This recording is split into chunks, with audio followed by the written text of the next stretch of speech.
बिस्मिल्लाहिर्रहमानिर्रहीम। अस्सलाम वालेकुम नाज़रीन। प्रोग्राम सिटी एट 10 में मैं हूँ आपकी मेज़बान अना यूसुफ। उम्मीद है आप ठीक ठाक होंगे। दुआ भी यही है कि अल्लाह ताला सबको सेहत और तंदुरुस्ती वाली ज़िंदगी अता फरमाए। मौसम में कुछ बेहतरी के इम्कानात फ़िलहाल नहीं है, ना ही बारिश के इम्कानात है।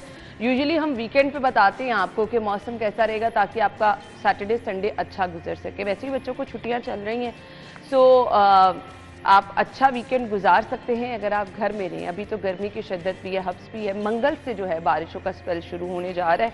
सो ये वो वाली बारिश है, बारिश होने के बाद भी आपको प्रॉब्लम ही फेस करनी पड़ती है, या तो जगह जगह पानी की सूरत में, या तो फिर हब्स जो है वो बढ़ जाता है। अलबत्ता लोड शेडिंग कुछ इलाकों में ज़्यादा रिपोर्ट हो रही है। सो वो लोड शेडिंग नहीं है, वो शेड्यूल लोड शेडिंग नहीं है। वो उन इलाकों में ज़्यादा जो है वो बिजली गायब हो रही है जहाँ पर लोड ज़्यादा होता है, जहाँ पर बिजली चोरी ज़्यादा होती है। तो ये प्लान के तहत हो रहा है, तो ये आपको फेस करना पड़ेगा जब तक गर्मी रहेगी। बाकी बिजली बिलों से भी लोग तंग हैं। ये चीज़ें हम आगे चल के डिस्कस करेंगे इंशाल्लाह। 11 बजे हमारे मेहमान हमें ज्वाइन करेंगे। आज का टॉपिक बहुत यूनिक भी है, अहम भी है। आई थिंक मैं जब से ये शो कर रही हूँ फर्स्ट टाइम हमने इस तरह का टॉपिक रखा है, तो मैं खुद भी एक्साइटेड हूँ इस पर बात करने के लिए, क्योंकि ये एक बहुत बड़ा सोशल इशू होना नहीं चाहिए लेकिन बनता चला जा रहा है। अपने बच्चों के रिश्ते करना, अच्छा रिश्ता ढूंढना, लोगों के जब आप माइंड सेट सुनते हैं, अगर आपने अपने बेटे का, बेटी का, जिस किसी का भी रिश्ता करना है, मुझे तो लगता है बेटों का रिश्ता करते हुए भी उतनी परेशानी होती है जितना आपको बेटियों के रिश्ते करते हुए होती है। वो जो डिमांड्स होती हैं, और अफसोस की बात यह है कि हम किसी पर तनकीद कर देते हैं कि फलां बंदा ऐसा कर रहा है, फलां बंदा, बीच में हम क्या कर रहे होते हैं, वो भी चीज़ें बहुत मैटर करती हैं। सो आज के प्रोग्राम में हमने डिस्कस ये करना है कि यूजुअली डिमांड्स लोगों की क्या आती हैं। अगर आप बच्ची की शादी करने जा रहे हैं, बच्चे की शादी करने जा रहे हैं, तो लोगों का माइंड सेट क्या है। हरगिज़ इसका मसला ये नहीं कि हम रिश्ते कराने जा रहे हैं, ये वो वाला शो बिल्कुल नहीं है। सिर्फ और सिर्फ वो जो सोशल इश्यूज़ और सोशल प्रेशर फेस करना पड़ता है पेरेंट्स को, खुद बच्ची को, हम उसको ज़रूर डिस्कस करेंगे। और कोशिश करनी ये है कि ये जो मसाइल हैं, ये जो माइंडसेट बन चुका है, इसको चेंज करना है। शो का मकसद ही होगा, रिश्ता बिल्कुल नहीं हम करा रहे। प्रोग्राम के आगाज की तरफ सबसे पहले टॉप स्टोरीज करेंगे। अच्छा जी, अस्पतालों के इख्तियारात महदूद, ठेके पर गुर्दे जो हैं अब वो वॉश किए जाएंगे। महकमा सेहत पंजाब ने निजी कंपनियों से बिड्स तलब कर ली हैं।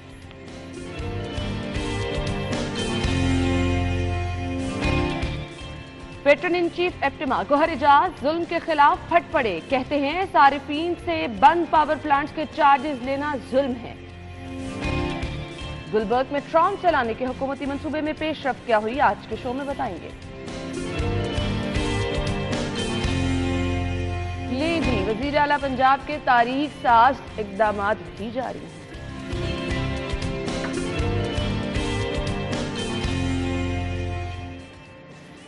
Welcome back. खबरें आप जान चुके हैं। हमारे सीनियर रिपोर्टर्स हमारे साथ मौजूद है। एडिटर ब्यूरोक्रेसी कैसर खोखर साहब और अली डामी ने हमें ज्वाइन किया है। अस्सलाम वालेकुम, बहुत बहुत शुक्रिया खोखर साहब। अली की खबर है, लेकिन मैं स्टार्ट आपसे करूंगी। अस्पतालों के इख्तियारात महदूद, गुर्दे ठेके पर वॉश होंगे।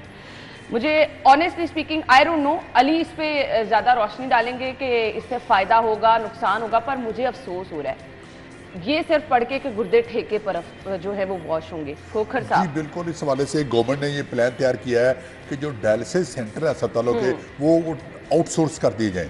और आउटसोर्स करने से जो कॉन्ट्रैक्टर है वो फिर गुर्दे वाश करने का जो वो ठेका लेगा, और फिर वहाँ पर जो पेशेंट जाएंगे उनसे गुर्दे वाश कराने की फीस ली जाएगी। मुझे आउटसोर्स करने से कोई इख्तिलाफ नहीं है, आउटसोर्स होना चाहिए और ये अच्छी बात है, लेकिन इसकी वजह से लोगों से, मरीजों से फीस ज्यादा नहीं होनी चाहिए। मेरा फीस पर इख्तिलाफ है कि फीस ज्यादा ना हो। अगर फीस कम है और मरीजों को सहूलत मिलती है तो आउटसोर्स होना चाहिए। बिल्कुल, फीस कम हो और मरीजों को सहूलत मिले, दो चीजों का सोचना चाहिए कि मरीजों को सहूलत मिल रही है या नहीं मिल रही, और फीस तो नहीं ज्यादा हो रही। अगर नहीं तो आउटसोर्स होना चाहिए। मैं आउटसोर्स क्या करूं? बिल्कुल आपने सही कहा। अली, मेरे 2-3 सवाल आते हैं खबर पे, पहले आप रोशनी डाल दीजिएगा। आउटसोर्स करने का मकसद क्या है? मुझे 1-2 दफ़ा किसी ने सिफारिश की कि जी आप डायलिसिस के लिए सिफारिश कर दें। जिना हॉस्पिटल में एक लंबी लाइन थी, उन्होंने साफ मना कर दिया, जी जो लिस्ट में लोग हैं पहले वो आएंगे। होना भी ये चाहिए। बहुत अच्छा लगा मुझे कि जो लोग इतनी इतनी देर से इंतज़ार करें। ये लिस्ट में इंतज़ार करने वालों की कमी होगी, फौरी तौर पर तिबी सहूलत मिल सकेगी, और वो फिर खोखर साहब वाली बात, क्या वो इलाज महंगा हो जाएगा जो सरकारी अस्पतालों में हमें फ्री मिल रहा है? देखिए, मुख्तलिफ पहलुओं पर हम इस पर डिस्कस करेंगे। पहले तो खबर ये है कि महकमा सेहत ने जितने भी आपके डायलिसिस सेंटर्स हैं पंजाब के अंदर, मुख्तलिफ हॉस्पिटल्स के अंदर, मुख्तलिफ जो 4-5 पैकेजेस उन्होंने बनाए और उसमें तमाम हॉस्पिटल्स आ जाएंगे। तो वहाँ पर जो ये फैसिलिटेशन है वो आउटसोर्स करने के लिए बिड्स उन्होंने तलब करनी कि इंटरनेशनल या नेशनल जितने भी हेल्थ से रिलेटेड जो कंपनीज़ हैं जो कि ये काम करती हैं वो अपनी मशीनों की इंस्टॉलेशन जो है वो वहाँ पे हॉस्पिटल्स में जो पॉइंट आउट किए गए हैं महकमा सेहत की तरफ से वहाँ पर लगा दी जाए। तो ये सिर्फ एक डायलिसिस सेंटर जो गुर्दे वॉश करने का एक सेक्टर जो है वो आउटसोर्स नहीं किया जा रहा, बल्कि 10 से 15 आपके ऑपरेशन से रिलेटेड और टेस्ट से रिलेटेड जो है वो मुख्तलिफ जो सेक्टर है वो शोबाजात वो आउटसोर्स किए जा रहे हैं। आवाम को फ्री इलाज मिलेगा? देखिए मैं उसी की तरफ आ रहा हूँ। आप हुकूमत का एक दावा होता है कि हम मुफ्त इलाज फ्राहम करेंगे। जब आप मुफ्त इलाज कब से स्टार्ट करते हैं? जब आप मुफ्त इलाज का ऐलान करते हैं तो उसका मकसद ये नहीं है कि आप प्राइवेट हॉस्पिटल्स में प्राइवेट सेक्टर्स को आप आउटसोर्स कर दें, वो उनको लेके आ जाएं वहाँ पे अपने तमाम तरह सेक्टर्स को आउटसोर्स कर दें। ये गवर्नमेंट की ज़िम्मेदारी है कि आप वहाँ पर उनको फैसिलिटेट करें। मान लिया कि आप उनको फैसिलिटेट करना चाह रहे हैं, अब फैसिलिटेट करने की आड़ में अगर आप उनसे फ़ीस वसूल करते हैं, मैं तो सरकारी हॉस्पिटल में किसी भी टेस्ट के ऊपर जो फ़ीस वसूल कर जाती मैं तो उसके खिलाफ हूँ। सिंपल सी बात होना भी चाहिए। आप जब सरकार ये ऐलान करती है, क्या होता है?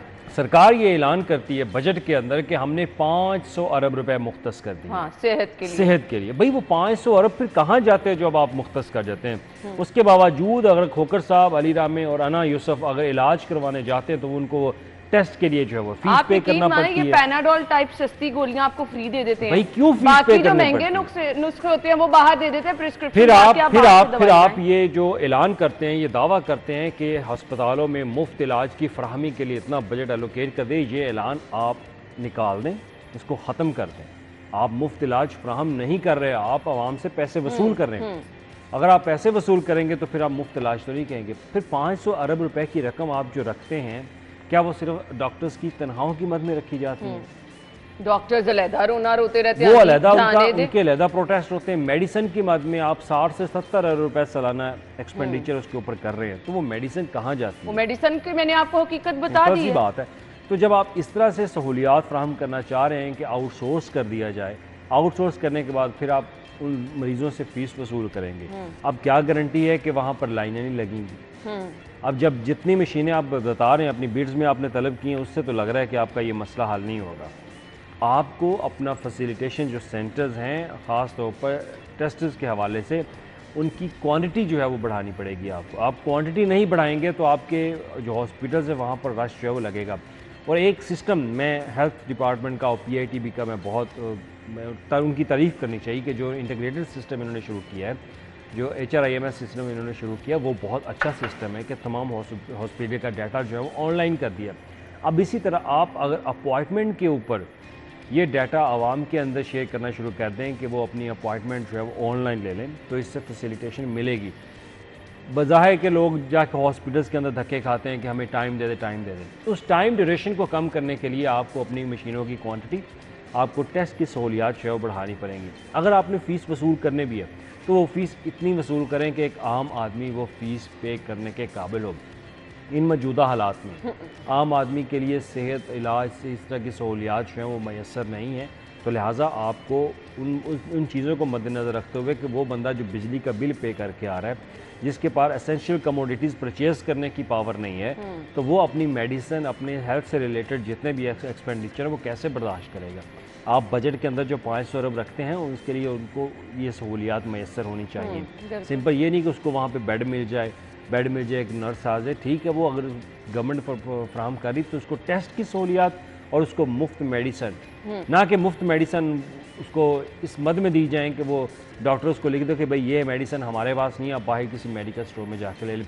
फिर ऐसा नहीं होना चाहिए। नॉर्मल रवैया तो ये आप आउटसोर्स करें, लेकिन उसके फीस चार्जेस जो है वो कम रखें। ये आउटसोर्स करने क्यों जा रहे हैं? क्या मकसद है इनका कि जब आपके पास सहूलियात ना हो तो फिर आप आउटसोर्स करते हैं। हुकूमत चाहती है कि एक तो हुकूमत के पास पैसे नहीं होते, पैसे आ जाएंगे, आउटसोर्स करने से इनके जेब में भी पैसे आएंगे। हुकूमत का मकसद ये होता है कि सर्विस डिलीवरी जो है ना वो बेहतर हो जाए। सर्विस डिलीवरी हो जाए। मुझे अली से पूछने, अली इनकी जेब में भी पैसे जाते हैं। ये एक ऐसा सेक्टर है जिससे आउटसोर्स करने से आपको पैसे नहीं मिलते। अच्छा, इस आउटसोर्स करने से आप अपने ऊपर जो एक बर्डन होता है हॉस्पिटल के अंदर, वो बर्डन आपने कम करना होता है। वो बर्डन कम करने के साथ मुझे साथ ये बताएं, वो जो मैंने आपको मिसाल दी कि एक लंबी कतार थी डायलिसिस कराने वालों की, वो बेहतर हो जाएगी? देखिए, अब ये डिपेंड करता है कि आप मशीनों की इंस्टॉलेशन कितनी करते हैं। हाँ। अगर आप उनकी तादाद में इजाफा करेंगे तो फिर ऑटोमेटिकली आपका रश जो है वो बढ़ेगा, मकसद कम तो फिर कम आपका होगा। यही होना चाहिए ना। अगर आपका मकसद ये, लेकिन उसके साथ आप क्रिटिकल एनालिसिस में भी जाए ना कि आप अगर फीस ज़्यादा वसूल कर रहे हैं तो फिर ये फिर नुकसान कौन कराएगा? ये इतनी फीस कौन समझ, देखें जो पे कर सकता है वो तो प्राइवेट हॉस्पिटल में चला जाएगा, सरकारी हॉस्पिटल में उसी ने आना है जो सही पे कह रहे नहीं हैं। कर सकता। आपको इस चीज़ को मद्देनजर रखना होगा। तो लिहाजा आप अपनी मशीनों की तादाद बढ़ाएं, लेकिन हमारा मुतालबा ये है कि आप फीस जो है वो उनसे कम वसूल करें। जो अगर सरकारी एक रेट आपने तय किया हुआ है उसके मुताबिक अगर वसूल कर लें तो ठीक है। वैसे तो ये होना भी नहीं चाहिए कि आप टेस्ट करवाने के लिए भी सरकारी फीस जो है वो आप लें। आप मुख्तलिफ प्राइवेट जितने भी सरकारी हॉस्पिटल बाहर हैं जो डेवलप कंट्री हैं वहाँ पर इस तरह टेस्ट की फीस वसूल नहीं की मुझे जाती। समझ ये नहीं आती। अगर वो करते भी हैं तो वो बहुत मिनिमम फीस होती है। वो समझने के वो एक टैक्स की माध्यम उन्होंने बस। रकम जो है वो मुझे चार्ज समझ कर ये दी नहीं ताकि आती, हम ONM जितने के जितने ऊपर बड़े खर्च दावे किया जा कर रहे हैं सके। ना, बिल्कुल उसके उल्ट होता चला जा उल्ट रहा है। होता जा रहा है। सिंपल वो सी चाहे बात सेहत है, वो चाहे अगर आप तालीम है। यही सेहत कार्ड चलने देते, हाँ, अगर आप यही सेहत कार्ड चलने देते तो सेहत कार्ड पे आपका पेशेंट जो है वो किसी प्राइवेट हॉस्पिटल में जाके डायलिसिस करवा इलाज करा लेता, लेता, बिल्कुल ठीक सिंपल है। इलाज करवाते। अच्छा जो जी, टेस्ट आप आउटसोर्स करने जा रहे हैं वो ये तो जरूरत अब ही नहीं जब पड़ती। होगा तो समझ आएगी कि किस तरह लोगों को इसका फायदा हो रहा है कि पार्किंग के ठेके जो है महकमा सेहत खुद देगा, सफाई, सिक्योरिटी, मतलब ये मामलात भी अगर आप है ना। 1 या 2 साल बाद मेरा ख्याल है कि पूरा पंजाब ही आउटसोर्स ठेके पे हो जाएगा। पूरा पंजाब ठेके पे दे दिया जाएगा। आप सरकारी स्कूलों को आउटसोर्स कर रहे हैं, मैं उसी खबर आप की तरफ आने वाली हॉस्पिटल्स थी। को आउटसोर्स कर रहे हैं। हॉस्पिटल्स का तमाम सिक्योरिटी का, जैनिटोरियल स्टाफ, जितने भी एडमिनिस्ट्रेशन से रिलेटेड जितने भी काम है वो आप आउटसोर्स करते जा रहे हैं। आउटसोर्स करते जा रहे हैं तो इसका मतलब आप हॉस्पिटल्स को प्राइवेट अदारों के हवाले करना चाह रहे हैं। तो सिंपल सी बात है, फिर आप गवर्नमेंट फिर जो है वो लोगों के कह पास दे कि ऑप्शन उनको यही रह जाएगी जहाँ पे लोगों का ट्रस्ट भी होता है, देखिए जाके है ना, प्राइवेट जब हॉस्पिटलों प्राइवेट में इलाज सेक्टर करा किसी लें। भी जगह पे आके बैठता है फिर वहाँ पे SOPs, criteria, rules and regulation उस प्राइवेट कंपनी के इम्प्लीमेंट होते हैं। जाहिर सी बात है। सरकार का जब क्योंकि मुआहदा तय पाता है तो फिर वो अपना अपने रूल्स एंड रेगुलेशन फिर के साथ सरकार भी चलते उनकी हैं। मानने की पाबंद हो जाती है ना, पाबंद हो क्योंकि जाती है, वो उनको पाबंद दे हो चुकी जाती है सारा क्योंकि उन्होंने सिस्टम। फैसिलिटेट हाँ। करना है, उन्होंने अपना रेवेन्यू जनरेशन की तरफ भी जाना है। वो सिंपल ऐसे जाहिर थोड़ी ना बात वहाँ है, पे वो installation जहां कर से रहे हैं। ज्यादा पैसे इकट्ठे कर सकेंगे जिस तरीके से उस तरीके को इम्प्लीमेंट करेंगे। अब इस खबर की मंतक समझा दें। खबर ये है, सरकारी कॉलेजेस की इमारतों को शाम के औकात में लीज पर दिया। अब देखिए, जैसे मैंने पहले आपको कहा कि 13,000 सरकारी स्कूल है, उनको आउटसोर्स कर रही है गवर्नमेंट ऑफ पंजाब। और फर्स्ट फेज़ में 5,000 स्कूलों की जो आउटसोर्सिंग है वो बाकायदा वो प्लान मुकम्मल कर लिया गया है। और वज़ीर आला पंजाब ने भी ऐलान किया था। इसका मकसद ये है कि सरकारी स्कूलों का जो एक बर्डन है पंजाब के बजट के ऊपर, क्योंकि वैकेंट पोस्टों की तादाद आए रोज़ बढ़ती जा रही है। अब उनको फिल करने के लिए आपको एक अच्छा खासा बजट दरकार है। आपको वहाँ पे लोगों को भर्ती करना है तो उनके लिए एक अच्छा बजट आपको चाहिए जिसका एस्टिमेट है 50 से 45 बिलियन का। तो हुकूमत चाहती है कि वो एक्सपेंडिचर का जो बर्डन है तो वो हम कम करें। तो हम स्कूलों को आउटसोर्स कर देंगे और इन स्कूलों में जो टीचर्स है उनको दूसरी जगह पे जहाँ पे स्कूलों साजा की तादाद कम होगी वहाँ पर उनको एडजस्ट करके हम ये रैशनलाइजेशन जो है वो करेंगे। तो लिहाजा स्कूलों को आउटसोर्स करने के बाद आप 22 अरब रुपये की बचत करें। अब कॉलेजेस की बात आ जाती है, कॉलेजेस में क्या करने जा रहे हैं। पंजाब के अंदर जितने भी कॉलेज, वैसे तो शाम में कुछ क्लासेस हो भी रही हैं, सरकारी जो इमारतें हैं वो कह रहे हैं कि सरकारी इमारतों को लीज पे दे दिया जाए, खोकर साहब को दे दिया जाए, अना को दे दिया जाए, या किसी को भी दे के आप वहाँ पर टेक्निकल एजुकेशन के ऊपर जो है वो फोकस करें। बज़ाहिर इनिशिएटिव अच्छा है, लेकिन वहाँ पे आपका मैकेनिज़्म क्या होगा? क्या आप स्टूडेंट से फ़ीस वसूल करेंगे? क्या आप किसी को नवाजने चाह रहे हैं? क्या आप बच्चों के ऊपर अजाफी बोझ डालने जा रहे हैं? क्या सरकार के पास बजट नहीं है कि वो शाम के वक्त क्लासेस जारी करें? हुकूमत की बहुत बड़ी नाकामी है कि सरकारी कॉलेजेस की जो बिल्डिंग है उनको शाम को जो लीज पर दे रही है। मैं कहता हूँ कि इसकी बजाय ये होना ये चाहिए कि शाम की क्लास में शाम को इवनिंग क्लासेस शुरू कर दीजिए उनको, ताकि जो प्राइवेट मतलब आप तालीम का राग गला रहे हैं। प्राइवेट सेक्टर जो पैसे कमा रहा है एजुकेशन से और एजुकेशन जो नीलाम कर रहा है प्राइवेट सेक्टर, उससे बचा जा सके। ये अकेडमियों से स्टूडेंट की जान छूट के शाम के टाइम पर इवनिंग क्लासेस शुरू की जाए और मॉर्निंग क्लासेस में जो लेक्चरर या टीचर पढ़ाने के लिए आते हैं उनको अजाफी तनख्वाह दी जाए, उनको इंक्रीमेंट अजाफी दी जाए। उनको इजाफी पैसे दिए जाए, और जो शाम की क्लासेस में बच्चे पढ़ाते हैं उनसे थोड़ी सी ज़रा ज़्यादा फीस ले ली जाए, और फीस में से हिस्सा जो है वो टीचरों को दिया जाए, और इवनिंग क्लासेस भी शुरू कर दीजिए, ताकि जो बच्चे हैं और इवनिंग क्लासेस में क्लासें ने शुरू कीजिए, बल्कि दाखिले भी कर दीजिए इवनिंग क्लासेस में, और यूनिवर्सिटियों में भी इवनिंग क्लासेस शुरू की जाए, और मॉर्निंग भी क्लासेस हो, इवनिंग भी क्लासेस हो यूनिवर्सिटी में, ताकि वो इससे ये होगा कि जो एजुकेशन प्राइवेट सेक्टर के जो लोग पैसे कमाते हैं, लोग बच्चे जो इस्तेसाल होता है बच्चों का प्राइवेट सेक्टर के जो तलीमी इदारों से, वो बच जाएगा, और लोगों को फीस भी पैसे भी बचेंगे, और हुकूमत को इससे रेवेन्यू भी हासिल होगा। उन्होंने ये कहा कि जो इस मद में रकम इकट्ठी होगी ना, स्कूलों की बेहतरी के लिए इस्तेमाल होगी। अली 2 टाइम अगर बिल्डिंग्स यूज हो रही हैं तो उनका ज़्यादा बेड़ा गर्क नहीं होगा? देखिए, ज़्यादा बेड़ा गर्क तो होगा, वहाँ पे आपका इंफ्रास्ट्रक्चर जो है उसको नुकसान हो सकता है। Exactly. आप एक चीज़ को 2 बार यूटिलाइज़ कर रहे हैं, वहाँ पर बिजली का बिल का बर्डन जो है वो बहुत ज़्यादा बढ़ेगा। तो लिहाजा जब आप इस तरह के आउटसोर्स करने के ऊपर अगर आप जा रहे हैं तो वहाँ पर आपका बर्डन जो है वो बढ़ेगा भी, लेकिन आप दूसरी तरफ अगर एजुकेशन के ऊपर फोकस करना चाहते हैं तो आपकी जो ज़िम्मेदारी आप ऐलान करते हैं, तो आपको अपने बजट के ऊपर मज़ीद फोकस करते हुए आप शाम की क्लासेस में AI, IT और दीगर जो स्किल डेवलपमेंट की ज़रूरत है हमें, जिसके एजुकेशन के ऊपर जो है आप फोकस करें, तो आप बच्चों को पैसे तो आप एजुकेशन दे ऐसे भी सकते कमा हैं। सकते हैं अली, फिर पैसे सहूलत दे के ना। देखें, आउटसोर्स ठीक है, बिल्डिंग शाम के वक्त हमें को अंडे नहीं दे रही, वो अगर बिल्डिंग हम आउटसोर्स कर भी देते हैं, हमारा नुक्ता ये है कि अगर आप बिल्डिंग को आउटसोर्स करते हैं, क्या आप किसी को नवाज तो नहीं रहे? बिल्कुल। अगर आप किसी को नवाज रहे हैं तो फिर आपका मिशन ये नहीं है कि बच्चों को एजुकेशन देना, तालीम बढ़ाना है तो बहुत आप अच्छी बात तालीम है। बढ़ाएं। जैसे खोकर साहब ने एडवाइस दी कि आप अपने टीचर को यूटिलाइज करें, आप उसको बेनिफिट दें कि वो शाम के वक्त आए। लेकिन हमारा मसला खोकर साहब अब ये है कि हमारे पास कोई AI से रिलेटेड, IT से रिलेटेड उस तरह से काबिल फैकल्टी जो है वो उस तरह से नहीं होएगी। हमारे पास उनकी तादाद इतनी नहीं है, और गवर्नमेंट के पास इतनी कैपेसिटी भी नहीं है कि वो इन ऐसे टीचर्स को हायर करने के लिए, क्योंकि हमारी आने वाली जो नस्ल है, जो आने वाले असातिज़ा हैं, वो इस सेक्टर में पढ़ते आ रहे हैं, लेकिन अब गवर्नमेंट के पास उनको देने के लिए पैसे नहीं हैं। अब वो अगर हायरिंग भी करते हैं तो उनके पास जो उनकी डिमांड है कि अब 30,000 पे 40,000 पे तो आ नहीं सकता कोई टीचर कि वो आके बच्चों को पढ़ाना शुरू कर दे, जिसने इतनी मेहनत की हो एजुकेशन के लिए। लिहाजा उसको भी एक अच्छा पैकेज चाहिए। अब अच्छा पैकेज देने के लिए आपके पास पैसे नहीं है, तो आप ये चाहते हैं कि इसको आउटसोर्स करके वहाँ पर एक फ़ीस जो है वो मुकर्रर कर दी जाए। फ़ीस मुकर्रर करने के बाद O&M की कॉस्ट जो है वो आप इंतज़ामिया से वसूल करें। लेकिन अब प्राइवेट सेक्टर क्या उस बच्चे से फ़ीस सरकार के मुताबिक तय करदा असूलों के मुताबिक वसूल करेगा? नहीं करेगा। उसने अपने एक्सपेंडिचर देखने, अपने एक्सपेंडिचर देखने के बाद वो बच्चों से फ़ीस वसूल करेगा।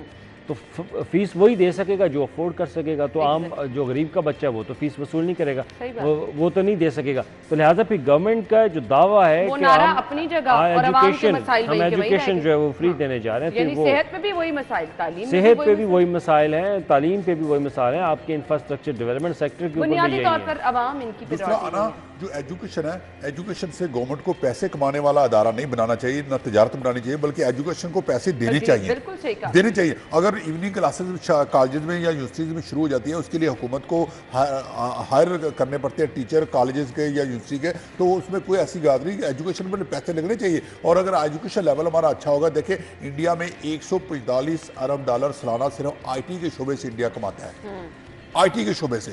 और हमारा देखें कि हम IT के शोबे से कितने पीछे हैं, पीछे हैं और कितने पैसे कमाते हैं, इसका आप कंपैरिजन कर लें। स्टार्ट की तरफ भी नहीं गए हैं। खैर बिल्कुल हालात तो यही हैं। अब ये आउटसोर्स दोनों बड़े अहम शोबे हैं जिनको प्लानिंग की जा रही है कुछ सेगमेंट्स को। अब देखना ये है कि आवाम को सहूलत मिलेगी या आवाम के लिए मजीद जहमत बनेगी। ब्रेक के बाद हम आपको ज्वाइन करेंगे, स्टे विद अस।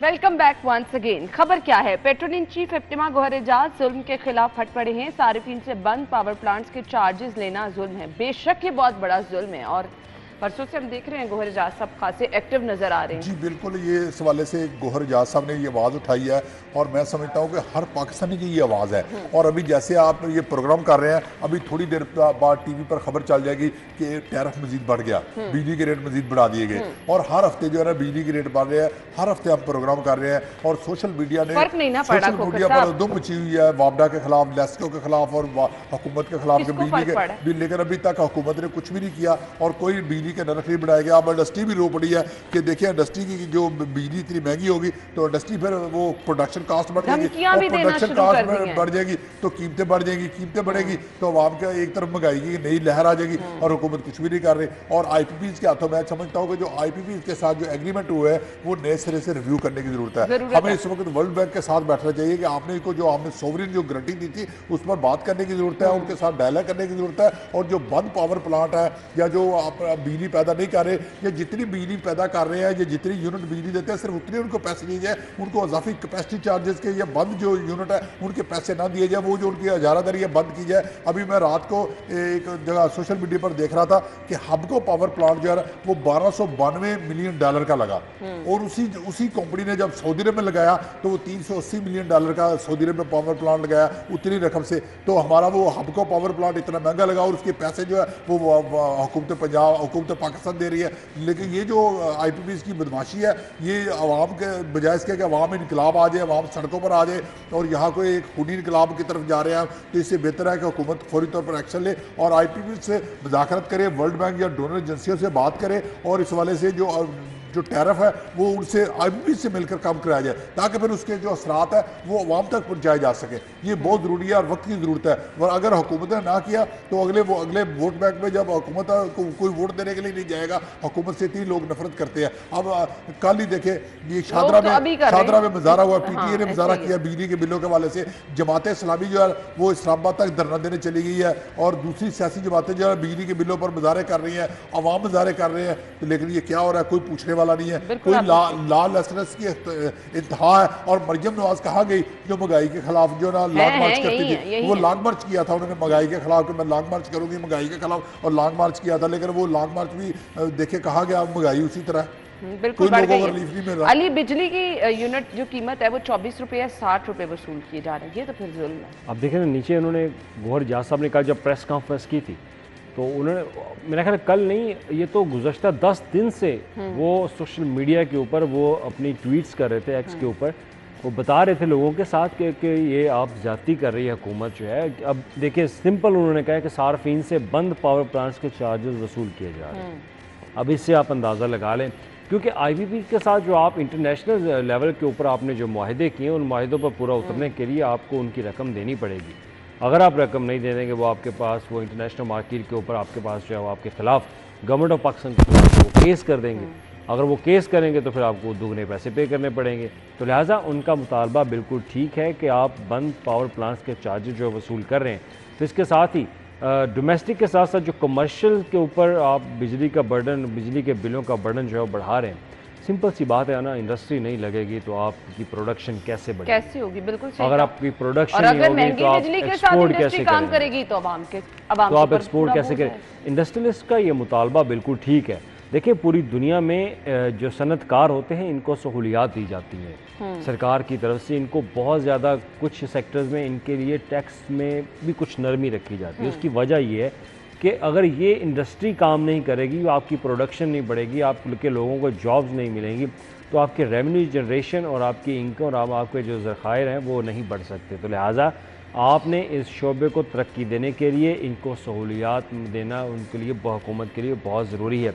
अब गौहर इजाज साहब का मुतालबा बिल्कुल ठीक है कि आप बंद पावर प्लांट्स के ऊपर भी चार्जेस जो है वो आवाम से वसूल करें, तो आवाम की तो चीखें निकलेंगी, जाहिर बात है। अब इतने आपने IPPs के साथ महंगे मुआहदे कर छोड़े हैं जिसका अंदाज़ा नहीं है कि आप आम आदमी की जैसे पैसे नहीं कर सकते हैं, कुछ उसमें नरमी क्यों नहीं लेकर? देखिए आप ये मुआहदे जो हैं, मुआहदे आपकी मुद्दत के ऊपर डिपेंड करता है कि आपने कितनी देर तक के मुआहदे किए हुए हैं। अगर आप अगर वो टाइम अभी तक नहीं हुआ तो आप नहीं बीच में वापस जा सकते, तो लिहाजा आपको एट द एंड आपको उनको मुकम्मल करना ही होगा, तो आपको पैसे पूरे देने पड़ेंगे।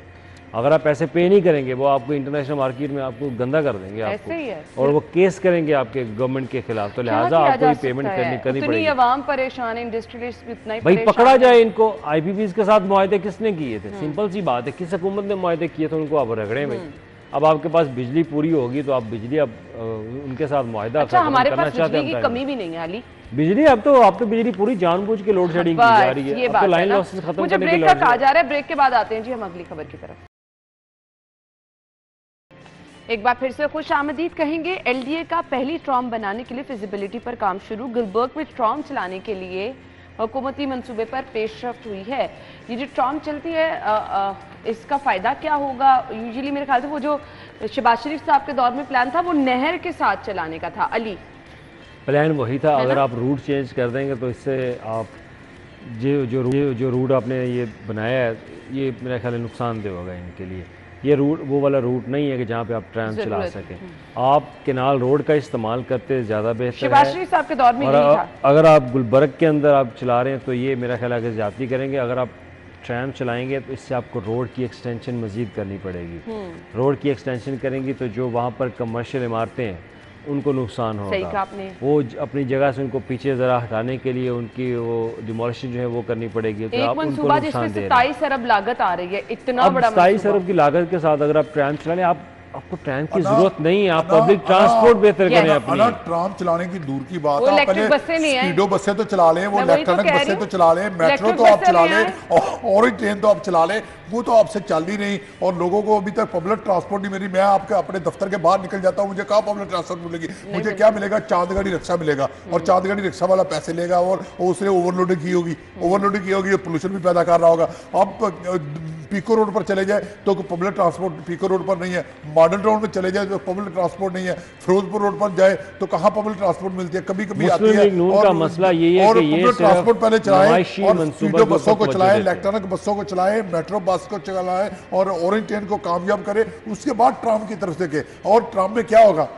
सिर्फ करप्शन होगी और सही जो कह रहे हैं। ब्यूरोक्रेसी है उनकी कमीशन किकबैक्स खाए जाएंगे और सैर सपाटे किए जाएंगे और दौरे गैर मुल्कों के किए जाएंगे और उस वाले से पैसे जो ब्यूरोक्रेसी की जेबों में चले जाएंगे और आवाम को क्या मिलेगा? कुछ नहीं। और फिर दूसरा ये कि जो गुलबर्ग है उसमें तोड़फोड़ करके नक्शा नया बनाया जाएगा, नई सड़क बनाई जाएगी और कमर्शियल जैसे अली रामे ने पॉइंट आउट किया, कर दिया जाएगा कमर्शियल MM बिल्डिंग आलम को। दरमियान में आ जाएगी। और नया गुलबर्ग में पहले क्या हो रहा है? इतनी पहले तो आपने पहले अंडरपास इतने गुलबर्ग में बनाए हुए हैं, वहां से क्या मसला हल हो गया? सवाल ये है कि ये चीजों से हमने अब अपने ट्रैफिक लोड को मैनेज करना है ना। हमने आवाम को ट्रांसपोर्ट की बेहतर सहूलियात देनी है। ठीक है, क्या बेहतर सहूलत है? ट्रैफिक लोड आपका मैनेज होगा इससे? मेरा नहीं ख्याल ट्रैफिक लोड इससे कम होगा। ये जस्ट एक दिखावा है। नमाइशी दिखावे का मंसूबा है कि हमने जी मेट्रो बस के बाद ऑरेंज ट्रेन के बाद जो है वो आपने ट्रैम चला दिया। आप पब्लिक ट्रांसपोर्ट मतलब को बेहतर 27 अरब करें, रुपए से अगर आपकी आवाम को फायदा नहीं हो रहा, आप नुमाइश पे लगा रहे हैं। ट्रैफिक मैनेजमेंट को बेहतर करें, उससे आपका ट्रैफिक का मसला होगा। ट्रैम चलाने से आपका वो जो कोई हम मसला इलेक्ट्रिक हल नहीं बसें है। इतने अरसे से सुन रहे हैं, इन पैसों से वही ले रहे हैं। हमारा मुल्क उस कंडीशन में नहीं है कि आप इस तरह के नमाइशी मंसूबे जो है वो शुरू करें। सही कहा आपने। आप तवज्जो दें सेहत के ऊपर, यहाँ आवाम आप आटे के तवज्जो लिए दें रो रही है। तालीम के ऊपर, हाँ। आप तवज्जो दें इंडस्ट्री के ऊपर। यही 27 अरब लगा के यार आप कोई इंडस्ट्री लगा दो, वहाँ पे लोगों को जॉब्स ठीक मिल है। जाएंगी जो कि आपकी इकॉनमी में फ़ायदा देगी। बिल्कुल ट्रेन चला के आप कितना पैसा कमा लेंगे? उल्टा आपको सब्सिडी देनी पड़ेगी उसको चलाने के लिए। सही। तो लिहाजा आपने जो पहले प्रोजेक्ट पब्लिक ट्रांसपोर्ट के शुरू किए आप उन पर फोकस करें। और जो कोकर साहब ने बात की कि स्पीडो बसेस के ऊपर आपको 1500 बसें जो है वो लाहौर के अंदर उनकी ज़रूरत है जो कि आपने रूट्स के साथ अटैच करनी है। आप ये बसें खरीद लें। अगर आप पब्लिक ट्रांसपोर्ट को बेहतर कर रहे हैं तो आपकी ट्रैफिक और ये मैनेजमेंट जिस पोश इलाके किसी का हद तक इंतखाब बेहतर हो किया है, जाएगी। मुझे सिर्फ ये बता दें, आम इससे- लोग तो इससे फायदा नहीं उठा सकेंगे। आम आदमी कहाँ फायदा शाहदरा, उठाता है? आपका कोई फायदा नहीं उठाता जितना ना। ये इस बागवानपुरा का इलाका है, ये प्रोजेक्ट ये फीजिबल ही नहीं है। सिंपल सी बात है, हमारा मुल्क वो नहीं मतलब है कुछ कि चीज़ जो होती ऐसे है ना, आपको तजुर्बों समझ के आती ऊपर है कि भाई मुकम्मल करे। अच्छा काम हो रहा है, आवाम ये को फायदा। जस्ट एक ब्यूरोक्रेसी का ख्वाबों का एक मंसूबा सही है कह और हुकूमत का नुमाइशी मंसूबा Actually है kickbacks कि नहीं हमने ये एक नया नुमाइशी मंसूबा जो है वो आपके लिए खड़ा कर दिया। भाई नुमाइशी मंसूबा दिखा के आप लोगों का पेट पाल सकोगे? सवाल ही नहीं नुमाइशी पैदा। मंसूबा दिखा के किसी का बिजली का बिल अदा होगा? नुमाइशी मंसूबा उठा के किसी के सेहत का इलाज होगा? नहीं होगा। किसी को ना एजुकेशन मिलेगी। आप फोकस करें अपने एजुकेशन सेक्टर के ऊपर, हेल्थ सेक्टर के ऊपर। ये 27 अरब आप, मेरा ख्याल है कि ये एक वेस्ट ऑफ मनी है। सिंपल सी बात है, किक्स बैक लेने वाले किक्स बैक ले जाएंगे। अगर आपने किसी को प्रोजेक्ट दे के ये नवाजना ही है तो आप किसी और को कोई और मंसूबा ले आएं, हाँ। जिससे आवाम को फायदा भी हो। आवाम को फायदा मिल आवाम जाए। को फायदा। ये 27 अरब लगाने का क्या फायदा है आपका यहाँ पे ट्रैम चलाने का? आप नुकसान करेंगे लोगों का। बिजली आप पे चलाते हैं तो बिजली 27 अरब already रुपए में क्या 10 हालात अरब लगा के आप अपनी बसें लें, पब्लिक ट्रांसपोर्ट, वो आप बेहतर कर लें। ताकि आम शहरी को अपनी गाड़ी निकालनी ना सही बात पड़े, कि अपने ऑफिस जाने के लिए वो ना मोटरसाइकिल का इस्तेमाल है ना, करे ना गाड़ी का, है ना, वो traffic public manage- transport use करे और अपने ऑफिस है ना, पहुंचे। ट्रैफिक मैनेजमेंट सिस्टम बेहतर कर ले उससे। आप देखें कि मेट्रो में और दूसरा गुलबर्ग में और डिफेंस की तरफ जाते हुए जो है वो आपने अंडरपास और फ्लाईओवर बना लिए हैं, ठीक है, लेकिन अभी तक वहाँ भी ट्रैफिक जो है ना वो देखें उसका क्या हाल होता है। आप कभी जाकर दौर चेक करें वहाँ पर कि जो साथ वाली जो लिंक रोड है वहाँ पर ट्रैफिक फंसी होती है। अब अकबर चौक का फ्लाईओवर बन गया है, लेकिन उसके साथ जो नीचे से जो ट्रैफिक जाती है वो वहाँ पर रश बहुत ज़्यादा गाड़ी का होता है। ऊपर से तो आसानी से स्मूथ से ट्रैफिक गुजर जाती ऐसे ही है, है। लेकिन नीचे से जो लोग गुजरते हैं साइड से होकर नीचे से होकर आगे यू टर्न लेकर आते हैं, वो ट्रैफिक वहाँ फंसी होती है। लेकिन ये लोगों के जो मसाइल हैं, ये लोगों के मसाइल, लोगों के ट्रम चलाना लोगों का मसला नहीं है ना, लोगों का मसला बिजली के बिल है इस वक्त। सही कहा और ट्रम चलाना, ट्रम आप चला देंगे तो क्या हमारे घरों के चूल्हे ठंडे चलने शुरू हो जाएंगे? क्या बच्चों के स्कूलों की फीसें माफ हो जाएगी? क्या हेल्थ सेक्टर में हमारे इलाज में मुफ्त होना शुरू हो जाएगा? क्या एजुकेशन में हमें फ्री एजुकेशन मिलना शुरू हो जाएगी? हमारा ट्रम्प मसला नहीं है। हम वो मुल्क नहीं है कि जहाँ ट्रम्प चलाया जाए। ट्रम्प चलाते हैं तुर्की में चलता है या इंडिया में चलता है या लंदन में चलता है, वहाँ चलता है, वहाँ चलता है। या हमारे पास तो रोटी खाने के लिए पैसे नहीं, हम नाश्ते के लिए पैसे नहीं होते, हम तंग होते हैं पैसों से, और हमारे पास बिजली के बिल दे या तनख्वाह से बच्चों की फीसें पूरी करे या मकान का किराया दे। हमारा ये मसले है, हमारी हुकूमत पहले ये मसले हल करे और बाद में कुछ और सोचे। आप बाकी सब इंडस्ट्री की चीजें तरफ आउटसोर्स करने जा रहे हैं, तालीम, सेहत, और यहाँ सिंपल सी ट्राम बात चला है, रहे हैं। आप ट्राम चला, मतलब देखिए ऐसे प्रोजेक्ट अच्छे भी होते हैं, लेकिन ये सूट वहां पे करते नहीं, हैं तब करते हैं ना जब आपके आपके आवाम पास खुशहाल हो। पैसा, आपकी आवाम जब आपके खुशहाल आवाम के हो, मसले ना हो। आपको वाकई जरूरत हो ऐसे प्रोजेक्ट की। आपको इस प्रोजेक्ट की जरूरत बिल्कुल नहीं है। हम अस्पतालों बार में बार लोग कह रहे हैं मर रहे कि ये बजट आप किसी इंडस्ट्री के ऊपर खर्च कर दें। आप कोई इंडस्ट्री, स्मॉल इंडस्ट्रीज को ये पैसा देना कुछ शुरू लोगों को देखिए, रोजगार मिल ये जाएगा। प्लानिंग वो लोग करते हैं जिनके ये मसाइल नहीं, मसाइल नहीं है, सही कह रहे हैं। जिनकी पॉकेट मनी मसाइल नहीं है, क्योंकि उनकी पॉकेट मनी तो ऐसे मनसूबों से चलती है। एलडीए करप्शन से भरा पड़ा हुआ है। तमाम आपके जितने भी आपके सरकारी महकमे करप्शन से भरे पड़े हैं। ना कोई काम आपका पैसे के बगैर हो नहीं सकता। वो तो आप जहाँ चले अगर आप पैसे के बगैर काम करवाने जाते हैं तो आपके काम में ऐसे ऐसे फाइलों के नुक्स निकाल दिए नहीं जाते जी, हैं वो आपको 100 कि ये धक्के पेपर खाने मिस है, पड़ते ये हैं, पेपर हाँ। मिस है, तो आपको ये पेपर हासिल करना पड़ेगा। अच्छा भाई मैं ये पेपर नहीं ले सकता, इसके बदले में हल कहते जी पैसे। आप वही फाइल पे पैसे और लगा फिर के पैसे देने, आपका देने काम से हो ऐसे जाएगा। आपके मसाइल दूर होते हैं, मिनटों मतलब सेकंडों में आप आपका गुड काम। गवर्नेंस के ऊपर सोचें, आप गुड गवर्नेंस अपनी बेहतर करें। आप अपने जितने अली, आपके अहकामात हैं, इनिशिएटिव हैं, बुनियादी उन एक पर मसला अमल आवाम दरामद का की जो है ना, कोशिश इस टाइम करें। खोकर साहब ने पॉइंट आउट सिंपल किया, सी बात है, बिजली के हमारी बिल, एसेंशियल कमोडिटीज महंगाई। हैं, उनके ऊपर फोकस करना चाहिए। आप उनके ऊपर फोकस नहीं कर रहे। चलिए, आपका सीएम फोकस साहिबा ने है, जिस पे फोकस किया है, कल उन्होंने जिसका इफ्तिताह किया, मुझे उसकी बात आए करनी उस है। पे भी आए, उस पे भी बात बात करते करेंगे, हैं। ब्रेक के बाद आते हैं। Welcome back. किया क्या जा रहा है जी? अब वजीर आला पंजाब ने मॉडल बाजार फ्री होम डिलीवरी प्रोजेक्ट का इफ्तिताह कर दिया। इससे होगा क्या? मॉडल बाजार से आप घर बैठे फ्री डिलीवरी करा सकेंगे, यानी आपको डिलीवरी चार्जेस नहीं मिलेंगे। जी बिल्कुल अना, इस हवाले से जो है ना ये गवर्नमेंट का कोई बड़ा कदम नहीं है, क्योंकि जो मैंने कहा कहने आप लगे बड़ा कदम। मैं बताता हूँ मैं बताता हूँ परेशान इसलिए कि आप किसी आप भी- डिलीवरी कराएंगे, मॉडल आएंगे, मॉडल किसी भी बाजार। इलाके में चले जाएं तो होम डिलीवरी तो लोगों की जो किराना मर्चेंट है या Yes. दुकानदार है हाँ, वो दे रहे हैं, ऐसे। रहे हैं। इसमें कौन सी गवर्नमेंट ने कोई तीर मार लिया वो जो है? या तो चिकन वाले ये होते हैं, वो ये या तो ये सहूलत होता कि देते थे। मॉडल बाजारों में मुफ्त लोगों को चीजें मिलती, मुफ्त तो मिलनी है और पैसों से मिलनी है, और पैसों से मिलनी है ना, पैसों से अच्छा, तो क्वालिटी से मैं आप- जिस मोहल्ले में रहता हूँ, मॉडल टाउन में रहता हूँ, तो वहाँ मेरे करीब एक किराना मर्चेंट है और दूसरी मेडिकल स्टोर है, वहाँ से हम होम डिलीवरी जो है ना वो टेलीफोन कर करवा देते हैं, वो दे लेते देते हैं। हैं। हाँ, और ऐसे इस तरह घर में बच्चे उन्होंने रखे हुए वो दे रहे हैं। और मॉडल बाजार में या तो मुफ्त गवर्नमेंट चीजें तकसीम करे और सब्सिडी पर दे मुफ्त, तो फिर तो फायदा है। अब महंगी मॉडल टाउन बाजार में कौन सी सस्ती चीज है? मॉडल टाउन बाजार में भी उसी तरह उतनी चीजें महंगी है। फोकस साहब, और अगर गरीब को इसका अगर फायदा किसी है। चीज की कीमत कम है तो उसकी क्वालिटी देखे जाकर मॉडल बाजारों में वो क्वालिटी पर असर पड़ता है और क्वालिटी उसकी लो होती है। ये हुकूमत क्या कर रही है?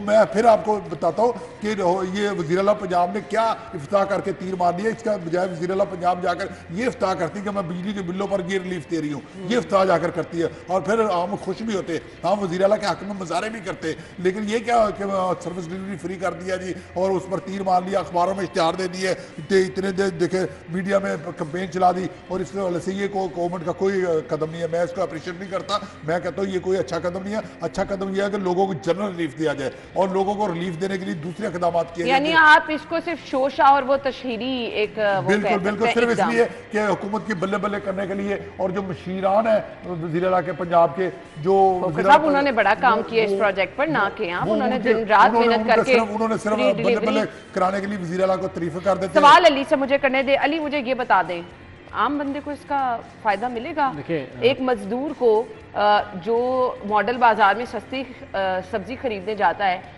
ये फ्री होम डिलीवरी से उसका क्या कंसर्न है? मुख्तलिफ पहलों से आते की ज़रूरत है। खोकर साहब ने कहा कि वो इस प्रोजेक्ट को अप्रिशिएट नहीं करेंगे, लेकिन मैं अप्रिशिएट करूँगा इस प्रोजेक्ट को।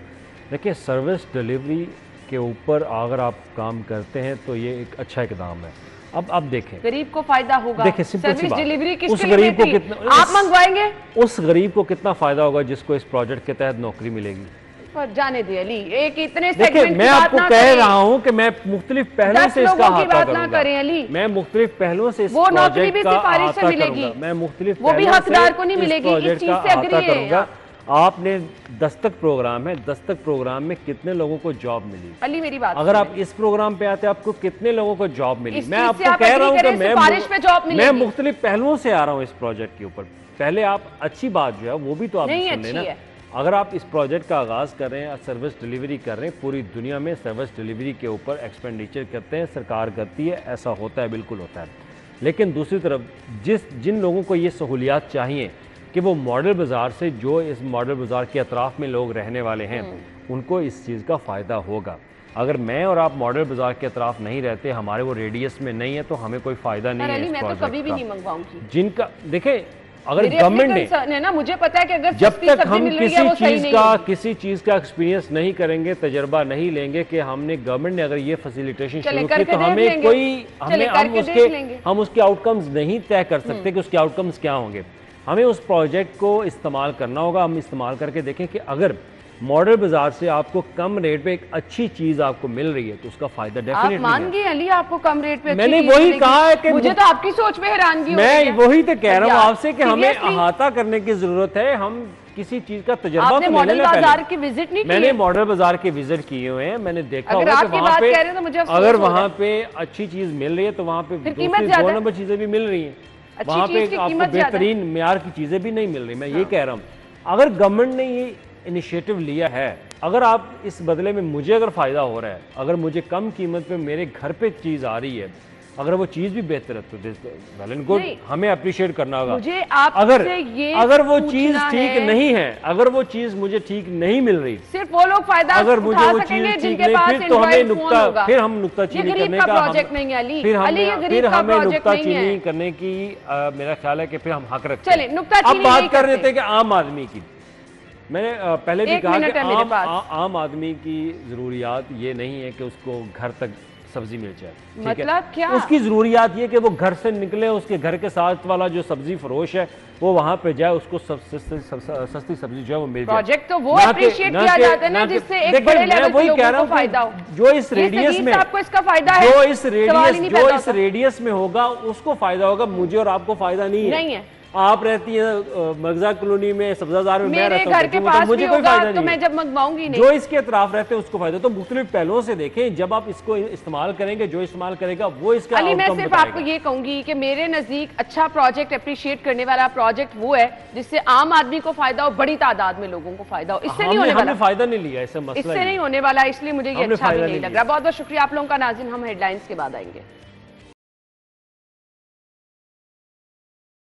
प्रोग्राम में आपको खुश आमदीद कहेंगे। मैंने प्रोग्राम के स्टार्ट में आपको बता दिया था कि हमारा आज का टॉपिक क्या होगा और टॉपिक का मकसद क्या है, वो मैंने सबसे पहले बयान कर दिया था कि बिल्कुल ऐसा नहीं कि आप टेलीफोन कॉल्स करना शुरू करें और कहें जी हमारा रिश्ता करा दें। बिल्कुल ऐसा नहीं है।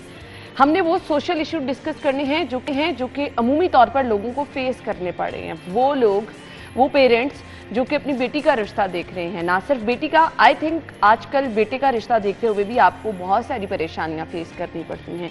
लोगों की डिमांड्स बहुत ज़्यादा बढ़ती चली जा रही हैं।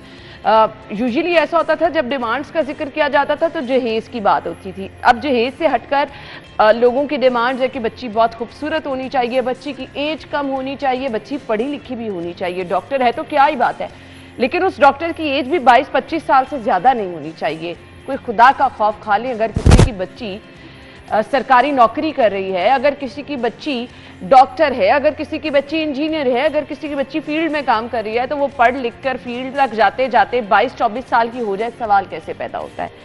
कुछ चीज़ें ऐसी होती हैं कि आपको अपने ऊपर रख के सोचनी चाहिए, फिर आपको आगे चलना चाहिए।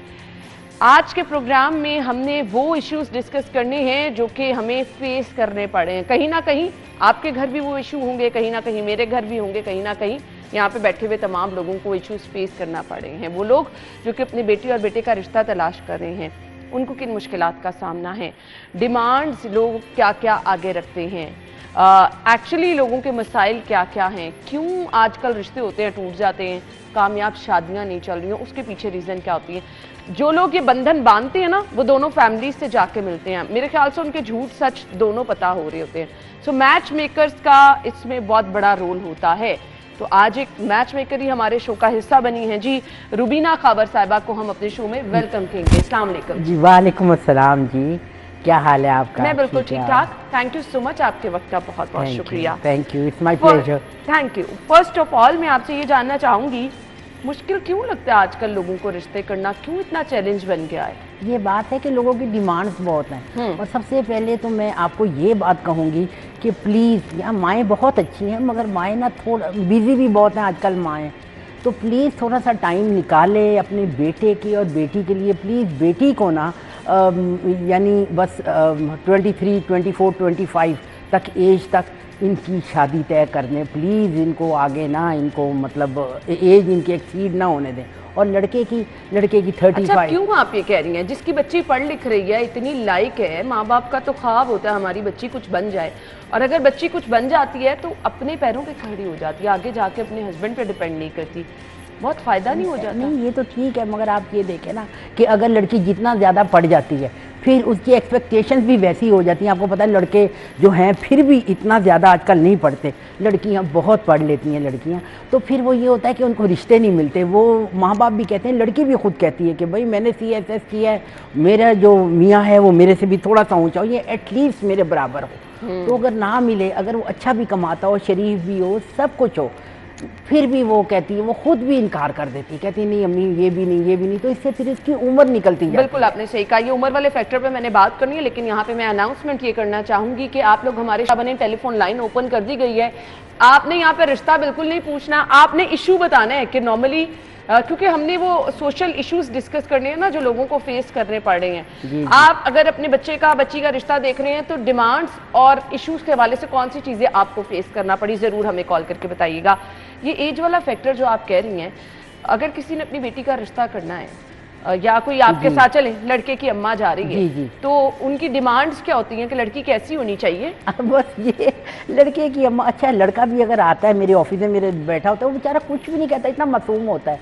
माँ और बहन कह रही होती है कि इतनी खूबसूरत लड़की हो, बस देख लें, बहुत खूबसूरत लड़की हो। अब आप ये देखें कि I am so sorry to say, लड़की की भाई हर तरह से बड़ी हूर परी हो, गोरा रंग हो उसका और उसके दांत भी बैलेंस्ड हो, यानी ऐसे। अच्छा, ये और भी नाक, हाँ ये भी होता है, नाक भी बहुत अच्छी हो और पतली दुबली तो हो ही, और वो तो जाहिर है कि होनी चाहिए पतली दुबली, पढ़ी लिखी भी हो, यानी उसमें कोई भी उसमें ना। और उम्र की हद क्या बताते हैं? उम्र क्या, अगर उनका बेटा किसी का फर्ज करे 35 ईयर्स का तो कहती है कि मुझको तो 22, 23 ईयर्स की लड़की चाहिए। मैं कहती हूँ देखें कि आपका बेटा 35 का है, 27 की भी कर सकती है। हाँ। आगे से वो क्या कहती है, कहती है नहीं वो माँ बाप, वो जो माएँ होती है ना, वो 5 साल ना कम उम्र बताती हैं। हाँ। तो हम 22 कहेंगे तो 27 तक खुद ही आ जाएगी। किसी हद तक वो सही भी कह रही होती हैं। अच्छा। माएँ बस ऐसे तो खूबसूरत। अब आप बताइए कि थोड़ा सा कॉम्प्रोमाइज़ करना चाहिए। अगर आप कॉम्प्रोमाइज़ नहीं करेंगे ना, लड़के के रिश्ते में और लड़की के रिश्ते में कॉम्प्रोमाइज़ नहीं होगा, माँ बाप नहीं करें, तो लड़कियां भी बैठी रहती हैं, लड़के भी बैठे रहते हैं। और ये चीजें आज हमें फेस करनी है। और प्लीज़, और एक और प्लीज़, लड़के की एज जो है 35 से एक्सीड ना बिल्कुल करें, क्योंकि 35 के बाद वो फिर माँ का कहना मानता ही नहीं है।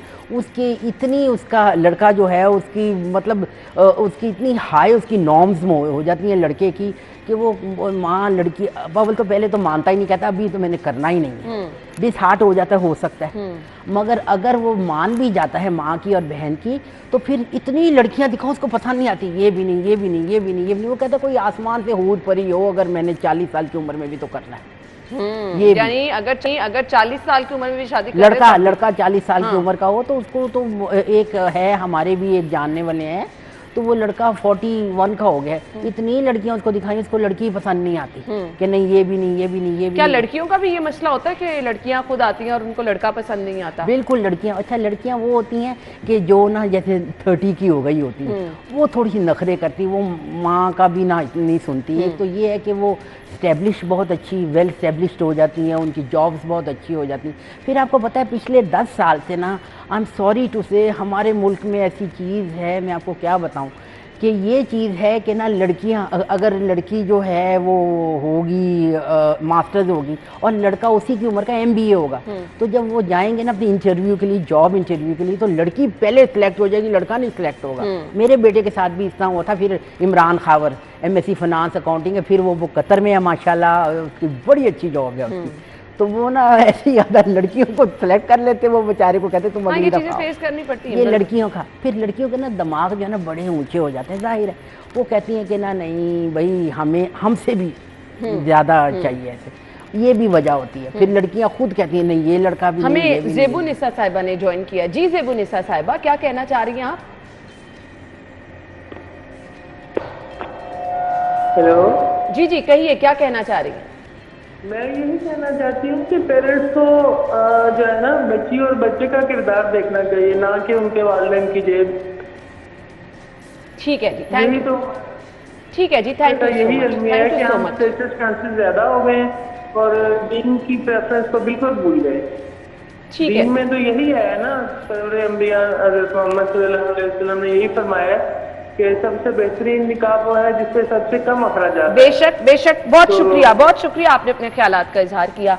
क्यों आजकल मुश्किल है, जो लड़कियां नौकरी कर रही हैं उनकी शादी होना, उनके लिए अच्छा रिश्ता मिलना। कुछ लोग तो ऐसे होते हैं कि पूछते हैं लड़की नौकरी कर रही हो, ये तो बड़ी चालाक होगी, रिश्ता ही नहीं बिल्कुल करेगी। सही है, क्यों? बिल्कुल सही नहीं, ये तो आपको पता ना लोगों का अपना अपना है ना, उनकी अपनी डिमांड है। कुछ लोग होते हैं जो कहते हैं कि हमने तो नौकर पेशा ही लड़की से करनी है। कुछ लोग होते हैं जो कहते हैं कि नहीं भाई हमें नौकरी वाली लड़की नहीं चाहिए, जो अच्छा। मेरे पास आते हैं। उनकी अपनी अपनी मर्जी है, ये तो आप कुछ नहीं कह सकते ना।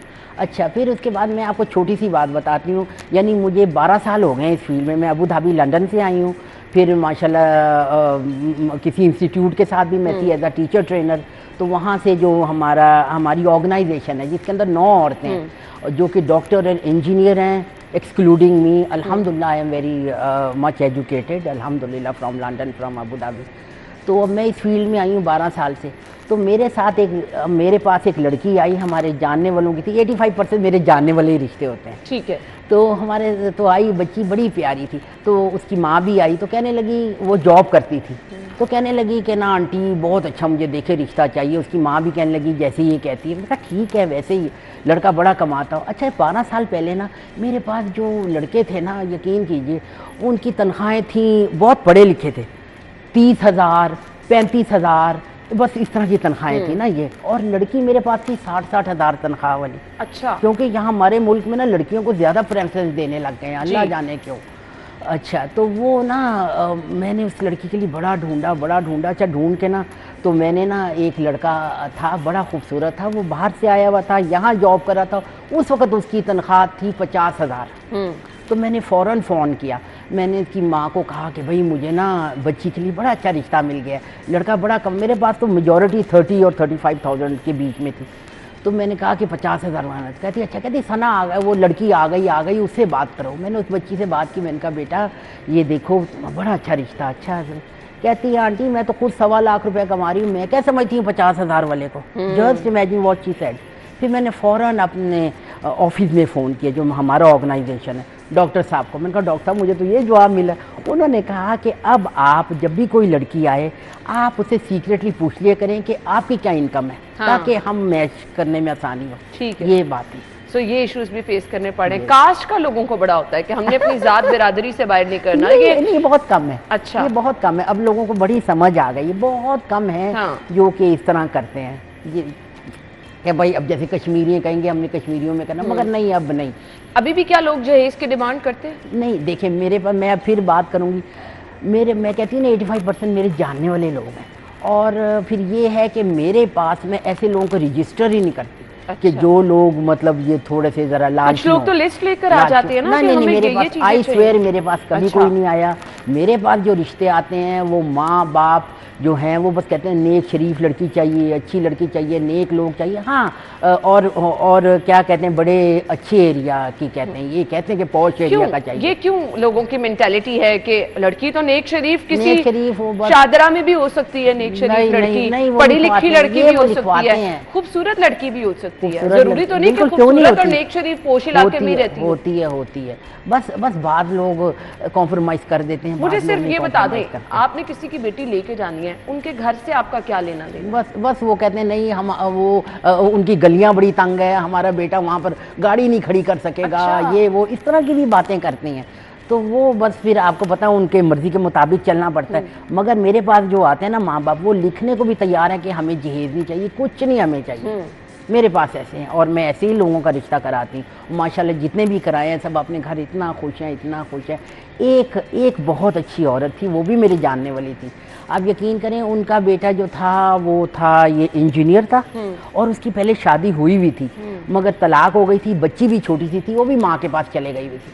वो औरत बहुत अच्छी थी। बाद लोग होते हैं ना कि जो आपका कहना सुन लेते हैं, तो वो औरत ना मेरे पास बहुत आती थी, रोया करती थी कि मुझे बहुत अच्छी बहू चाहिए, अच्छी बहू चाहिए, मेरे घर में रौनक नहीं है। तो वो असगरी 11 में रहती थी। माशाल्लाह बड़े पढ़े लिखे लोग थे, सब कुछ। तो मैंने कहा कि अच्छा अगर चाहिए लड़की, अच्छा लड़का उनका 35 ईयर्स का था और लड़की अल्लाह के हुक्म से मैंने ढूंढ के दी 24 ईयर्स की। अच्छा। लड़की मेरे पास पहले आई अपनी बहन के साथ, माँ बाप नहीं थे उसके, बड़ी खूबसूरत लड़की, बड़ी खूबसूरत। मैंने कहा अच्छा बेटे ये कैसा रिश्ता है, यही बताया कि लड़का डिवोर्सी है, उसका क्या कहते हैं उसकी बेटी भी थी तो वो चले गई माँ के साथ ना, उसका कोई कंसर्न नहीं है, तो क्या आप इंटरेस्टेड हैं? कहने लगी आंटी, अपनी बहन के सामने कहने लगी, माँ बाप तो नहीं थे, बड़ी बहन थी, कहती आंटी आप यहाँ पर कराएं मेरा। मैंने लड़के की भी तस्वीर दिखाई, मेरे ऑफिस में आई थी, आंटी आप कराएं, आंटी आप कराएं, मुझे कोई इतराज़ नहीं। मैंने उसकी बहन को कहा कि नहीं कोई, तो मैंने कहा लिख के दे, उन्होंने लिख के दिया। फिर मैंने उन लड़के वालों को कैसे मनाया ये मेरा अल्लाह ही जानता है। मैंने कहा कि देखिए अच्छा वो जो थी ना लड़की, वो रहती थी स्लम एरिया में, बड़े स्लम एरिया में रहती। फिर मैंने उसको बड़ा कहा, मैंने कहा देखें आपको यही है ना कि आपको यानी बड़ी अच्छी बहू हो, यानी इस तरह की चीजें भी होती हैं। वो हमें हो गया। फैजान ने लाहौर से ज्वाइन किया, हम आपा उनकी तरफ चलते हैं। जी फैजान कहिए क्या कहना चाह रहे हैं? जी जी कहिए, आपकी आवाज आ रही है। क्या पूछना चाह रहे हैं, क्या बताना चाह रहे हैं, कहिए। मैं कह रहा हूँ अपने रिश्ते की बात कर रही थी, तो है कोई आप लड़की का मुगल बरादरी का? आप इनका क्वेश्चन रिपीट कर दें प्लीज, यहाँ तक आवाज डिस्टॉर्शन के साथ आ रही है। अच्छा, मैंने तो प्रोग्राम के आगाज में कहा था कि जी रिश्ता, अच्छा फिर चलिए आप अपनी डिमांड्स बता दें, हम आपस से आपकी सिफारिश कर देंगे। अलबत्ता हमारा शो इस टाइप का नहीं था, हम तो इश्यूज डिस्कस कर रहे थे। कैसी लड़की चाहिए आपको? थोड़ी बहुत पढ़ी लिखी हो, लड़की पढ़ी लिखी हो, कम खूबसूरत हो चल जाएगी? उसका कोई मसला नहीं है। अगर रंग गोरा ना हो तो चल जाएगी? चलिए अच्छी बात है जी, आप ये पढ़ी लिखी जरूर होनी चाहिए। सो मुझे ये बता दें आपा, हम अब ये चीज़ें डिस्कस कर रहे हैं, मुझे ये बताइए दूसरी शादी क्या अगर किसी लड़की की करनी हो तो किस तरह से लोगों का रवैया आता है, किस तरह के क्वेश्चन? अगर डिवोर्सी लड़की हो, हाँ बस ये ज़रा बहुत मुश्किल होता है। मैं देखिए आपको ना, क्या मुश्किलात बताऊं? तो किसी की ये जिंदगी में भी आ मुश्किलात सकती होती है। ये तो बिल्कुल है, अब लोगों की मेंटेलिटी है ना, हम तो उनको मतलब फोर्स तो नहीं कर सकते ना, इंसिस्ट तो नहीं कर सकती मैं किसी बात में। फिर भी मैं समझाती हूँ, कोशिश बड़ी करती हूँ कि चले कोई बात नहीं, ये भी अल्लाह ताला का फरमान है, आपको बहुत सवाब होगा आपको कि आप डिवोर्सी लड़की से, आपका लड़का भी डिवोर्सी है, लड़का भी डिवोर्सी, कहते नहीं हम 1 साल इंतज़ार कर लेंगे, लड़की हमें जो है हमें अनमेरिड चाहिए, डिवोर्सी लड़के के लिए भी। और जो इसका बता रही हूँ ना, ये असगरी 11 में, वो लड़की इतनी खुश है, सास इतना खुश है कि सास को कोई कंप्लेन ही नहीं है। मैं उनके घर गई हूँ, लड़की मैं कहती पहचानी नहीं जा रही थी, इतनी खूबसूरत, उसने अपने बाल डाई किए और ऐसी उनमें ही माशाल्लाह वो मिक्स हो गई। वो इतनी खुशी होती है। आज इसके 3 बेटे हैं माशाल्लाह। अच्छा मुझे ये बता दीजिएगा, नॉर्मली किस तरह टाइप के रिश्ते आप कराती हैं? सिर्फ वो लोग ही होते हैं जो बड़े ठीक ठाक होते हैं क्योंकि अब अगर कोई गरीब अपनी बच्ची का रिश्ता करना चाह रहा है, और गरीब की डिमांड भी यही होती है कि मेरी बेटी के लिए अच्छा रिश्ता हो जाए। नहीं नहीं, सब हम करवाते हैं रिश्ते, क्यों नहीं, गरीबों को कोई हक नहीं है। गरीब का जो है फिर वो खुद कहते हैं कि हमें आप बहुत अपर क्लास ना दिखाएं, हमें मिडिल क्लास दिखाएं। तो फिर मिडिल क्लास भी तो लोग होते हैं ना, वो भी बड़े अच्छे होते हैं। ऐसे ही है, बस सिर्फ जो होते हैं ना ये जो गरीब लोग होते हैं ना, वो सिर्फ एक बात करते हैं कि बाजी घर उनका अपना हो, बस दैट्स इट। उनकी इतनी डिमांड नहीं हो, लड़का शरीफ हो, कमाता हो, तो उनको ये नहीं है कि बहुत ज़्यादा कमाता, वो जाहिर है अपना लेवल ही देखेंगे ना। सही, बस ये है। सही। और वो जहाँ पे दोनों चीज़ों बैलेंस हो ना, लड़का भी ठीक ठाक है और लड़की भी ठीक ठाक है, वहाँ पर किस तरह से फिर सेटलमेंट करा लेती हैं आप? लड़की भी ठीक ठाक है, लड़का बस आप देखें ना कि अगर उसकी माँ जो मुझे कहती है कि भाई इस तरह की वो लिखवा के जाते हैं ना कि हमें ये चीज़ें चाहिए, उसी तरह की जो भी है उनके मुताबिक उनको रिश्ता, पहले तो तस्वीर उनको भेजती, उनको नहीं क्लिक करती, कहती दूसरी दिखाएं, तीसरी दिखाएं। जब उनको क्लिक करती है आप तो साथ जाती हैं जो रिश्ता देखने जाते हैं? जी, मैं बिल्कुल मैं साथ जाती हूँ, मैं अपने ओन पे जाती हूँ। अजीब नहीं लगता कि आप रिश्ता देख रहे हैं, किसी की बेटी देख रहे हैं, देख के आप वहाँ पे इनकार करके आ रहे हैं? नहीं, इनकार नहीं वहाँ करते, ऐसे नहीं है, ऐसे तो नहीं है। अब देखे ना, देखना तो आपने है ही ना। अब देखे मैंने अपने बेटे के लिए, अब मेरा 3 बेटे हैं, तीसरे बेटे के लिए जब मैंने अब रिश्ता मैंने देखा तो मतलब 1-2 जगह मैं भी गई थी। मैं गई थी, मैं खाती पीती कुछ नहीं थी, मैं खुद अपने पानी तक लेके जाती, मैं कहती थी नहीं मैं डाइट पे हूँ, या ऐसे मैं कहती थी मैंने कुछ नहीं। तो मैं मतलब जब मैं गई हूँ तो विदिन 10 मिनट्स आपको मुझे आपसे सवाल पूछने कि आपके साथ जो फैमिली रिश्ता देखने जाती है वो क्या क्या सवाल वहां जाके करती है? नॉर्मली लोगों के रवैये देखना है, उस पर बात करते हैं। हमें कोमल ने ज्वाइन किया है। जी कोमल, बताइए क्या कहेंगी आप? अस्सलाम जी वालेकुम सलाम। मेरे भाई का ना 2-3 भाई हैं, तो इसके लिए बहुत प्रॉब्लम हो रही है, क्योंकि उनका कुछ कलर मतलब कलर थोड़ा सा ना डल होता है, तो लोग कुछ देकर जाते हैं कलर से, कहते हैं कि कलर नहीं ठीक है, तो अच्छा, भाई का रिश्ता देखने आते हैं, भाई का कॉम्प्लेक्शन डार्क है, तो जो रिश्ता देखने आता है वो रिजेक्ट कर देता है। नॉर्मली लड़कों का रंग होता है, बिल्कुल होता है। तो आप ये देखें ना, पहले आप तस्वीर दिखाएं ना उनको, ऐसे डायरेक्ट तो ना किसी को। लड़के भी लोग गोरा ढूंढते हैं कि लड़का भी गोरा होना चाहिए, बस नॉर्मल है ये, शायद ज़्यादा डार्क कम्प्लेक्शन ना हो, पता नहीं, समझ नहीं आई। तो पहले इनको चाहिए कि ऐसे उनको मना करें कि ऐसे हमारे घर ना किसी को लेके आए, पहले हमारे भाई की तस्वीर दिखाएं। यानी ये भी इश्यूज फेस करने पड़ते हैं, लड़की का गोरा रंग नहीं, लोगों को लड़कों का भी गोरा रंग चाहिए होता है। अच्छा जी, अब वो फैमिलीज जो कि मैच मेकर के साथ किसी के घर रिश्ता देखने जा रही हैं, वो जाके सवालात क्या क्या लड़की से या फिर लड़के से पूछते हैं, आपस से हम जानेंगे, ब्रेक के बाद आते हैं।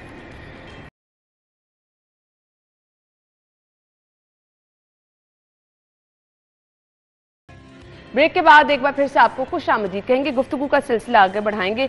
रुबीना साहिबा, रिश्ता देखने आप अगर कहीं जाते हैं तो नॉर्मली लोग कैसे क्वेश्चन करते हैं बच्ची से? हाँ जी, जब हम जाते हैं तो मैं तो आपको पता खामोश रहती हूँ, मैं तो माइंड ऑब्जर्व करती हूँ बस। ठीक है। तो वो जैसे लड़की से क्वेश्चन करेंगे, बेटे आपका क्या नाम है, कि मतलब थोड़ी सी ज़रा वो हो रही होती है नर्वस, तो उसकी नर्वसनेस भी कुछ ठीक करती हैं लड़के की माँ। हाँ भाई आपका क्या नाम है, आप कहाँ पढ़ती हो, आपकी क्या एज है, आपकी हाइट क्या है, बस इस तरह, आपके क्या शौक हैं। बाकी तो आपको पता है कि प्रोफाइल तो वैसे नजर भी आ रही होती है, ये पूछने वाला क्वेश्चन नहीं है, वो वैसे ही यही चीजें पूछेंगे ना। नहीं, कैसे नजर आ रही होती है, लड़की ने हील पहनी होती है, फिर इतनी हील पहनी होती है, you have to ask, yes you have to ask that.